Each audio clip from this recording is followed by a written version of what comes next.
a mystery because I love mysteries. This is A Study in Charlotte by Brittany Caballero, and it's kind of a takeoff on the Sherlock Holmes story. So in this book, Jamie Watson and Charlotte Holmes are direct descendants of the famous Sherlock Holmes and Dr. Watson, and they end up at this same boarding school in Connecticut, which is a little bit bizarre and very convenient for the plot of the story. They sort of become friends, not friends, they have a complicated relationship, and they get entangled, of course, in a modern-day mystery. They have to try and figure out who the killer is, and they have to figure out their relationship also. So it's very exciting, it's fast-paced, it's interesting, it's messy, it's very gritty, and it's a unique kind of mystery story. So this is another story that is about difficult choices. So for most of his life, the main character in this book, his name is Henry Denton, he has been abducted by aliens. But now he is in a predicament. The aliens have given him an ultimatum, which is that he has to choose in 144 days whether or not the world will end. Despite the pain in his life, should he not push the button, can the moments of beauty and happiness outweigh the pain?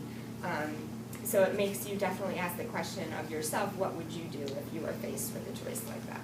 This tells the story of a real person, Dmitri Shostakovich, who also was faced with a really difficult choice. And he was a musician and composer. He lived under Stalin during World War II and the years leading up to it. And during the war, his home city of Leningrad experienced a massive amount of bombing. People were dying, they were starving to death. The city was under siege for 3 years. So if you're not familiar with the story, it's a really fascinating one. If you're interested in history or music or time periods where politics were very complicated, you might be interested in this. It really reads like a fictional thriller, not as fast-paced as some, but really very interesting. This is a contemporary book set on the eastern shore of Maryland, and Ivy Milbourne comes from a long line of very talented and very tragic women. She's raised by her English professor grandfather with the expectation that she too will grow up to be something extraordinary. However, Ivy's convinced that she's really just very normal. And she looks forward to having a really normal summer with her friends. It's right before her senior year of high school, and she wants to just have a good time before she has to start worrying about applying to college and planning her future. It's really beautiful.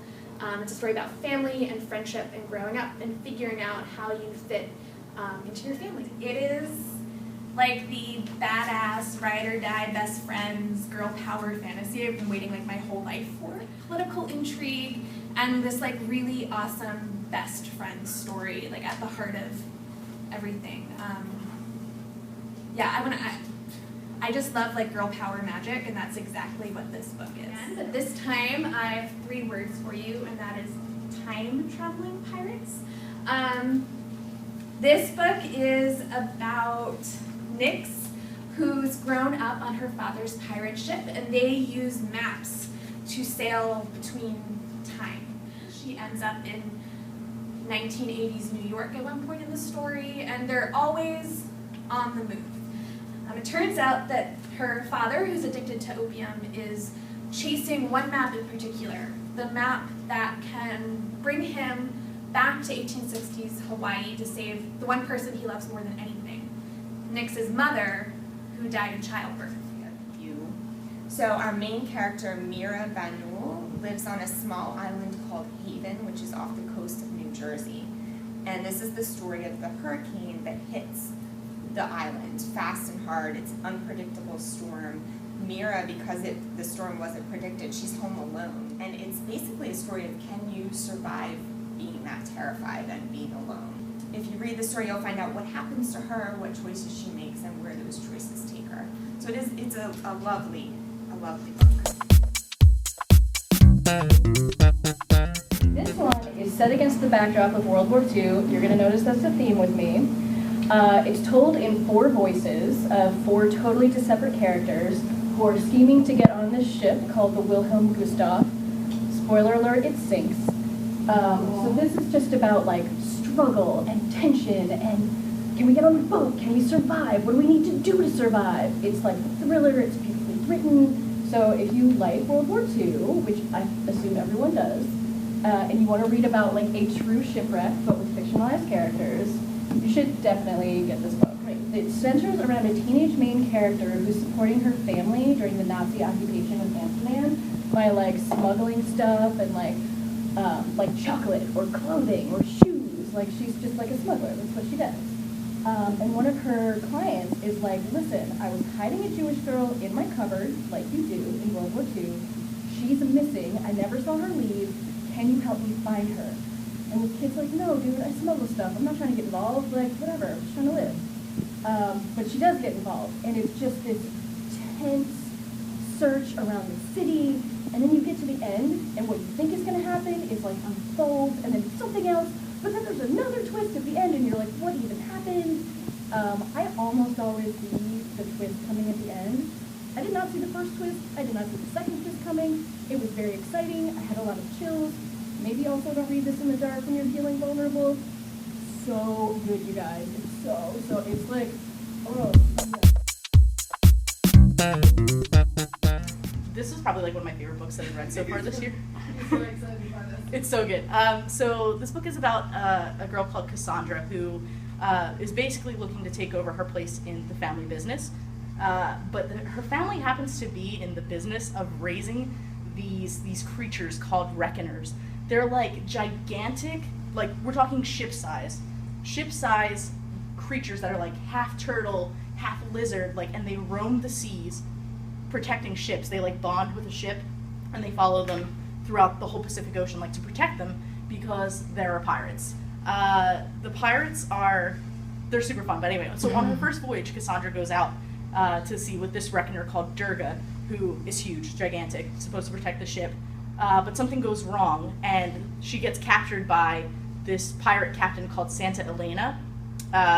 And you're wondering why she's been captured and not killed like everybody else on the ship that she's with.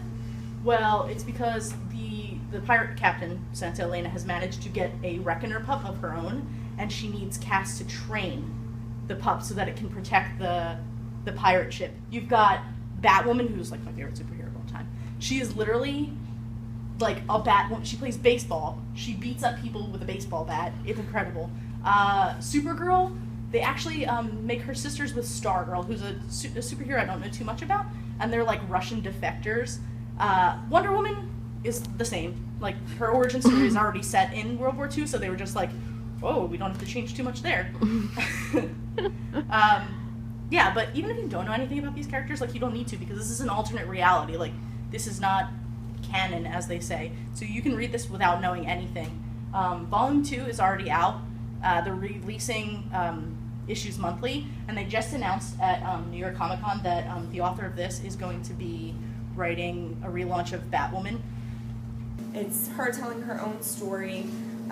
It's a really honest book. It's very beautiful. She talks about what it's like to be a transgender teenager.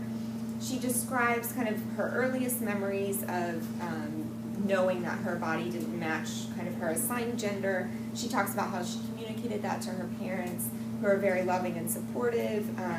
She had other adults in her life, maybe not so supportive. But it's a very important story for anybody who cares about human rights, LGBTQ rights, and I like the fact that it's her voice telling the story. So the first one, this is Exit Pursued by a Bear by E.K. Johnston. So we have a really different kind of main character from the last two books. She's very popular. She's a cheerleading captain. Her name is Hermione Winters. She does live in a small town. She's kind of the star of the town. But then she is sexually assaulted at a party, and her life turns into her being a pariah. And this book kind of tells the story of something awful, but not something that's a tragic tale, and Hermione is not a tragic character. She's very strong, she's very determined. She clearly is wounded, but she is in control, and she makes some really strong and powerful choices for herself through this book. 16-year-old Rashad, he goes into a corner store to buy a bag of chips. Really faster than he can even process, he is accused of stealing by a police officer in the store. Then the officer is telling him he's under arrest, and then he's on the ground outside. He's barely conscious.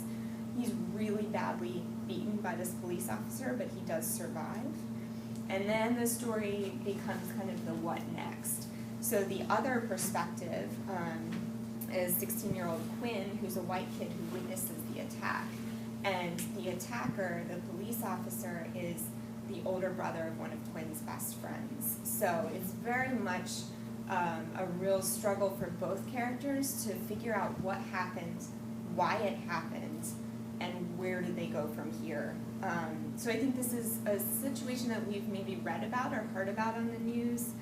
Maybe some of us have experienced things like this, but this book kind of takes the two perspectives and looks really closely at what is the what next.